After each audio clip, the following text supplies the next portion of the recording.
আমার লেখা কবিতা পত্রিকায় স্থান পেল আজ। চলো একদম প্রথম থেকে শুরু করা যাক। হাই এভরিওয়ান, আমি Koel and welcome back to my mini vlog. আজকে দিনটা আমার কাছে খুব স্পেশাল, কারণ একটা পত্রিকার প্রকাশনাতে যাচ্ছি যেখানে আমারই একটা কবিতা সিলেক্ট হয়েছে। এর আগেও অনেক আমার কবিতা প্রবন্ধ এগুলো বার হয়েছে, তবে কোনো অনুষ্ঠানে গিয়ে সেটা সংগ্রহ করা হয়নি, ডাকযোগের মাধ্যমেই নিয়েছিলাম।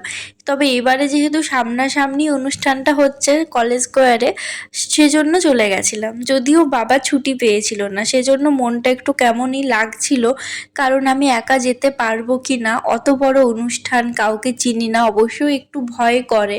তার উপর আমি খুব ইন্ট্রোভার্ট, কিন্তু তা সত্ত্বেও মনে সাহস সঞ্চয় করে চলে গেছিলাম। শিয়ালদাতে নামার পর বাস ধরে নিয়েছিলাম। তারপর কলেজ স্কোয়ারে এসে জায়গাটা না প্রথমে বুঝতে পারছিলাম না, পরে গুগল ম্যাপ দেখে অবশ্য ঠিক সময় মতো পৌঁছে গেছিলাম। কিন্তু অনুষ্ঠানটা একটু তাড়াতাড়ি শুরু হয়ে গেছিলো, আর সুবোধ সরকার এখন এখানে বক্তৃতা দিচ্ছেন, যেটা প্রায় শেষের পথে। তারপর ওনার সাথে ছবি টবি তোলার পর আমাদের এখানে বই আর একটা মেমেন্টো দিয়ে দিয়েছিল। যেহেতু বাবার সাথে ছিল না, আমি কিন্তু একা একা ছবি তুলতে পারিনি, বইয়ের ছবিটাই ওখানের ভেতর থেকে তুলেছিলাম।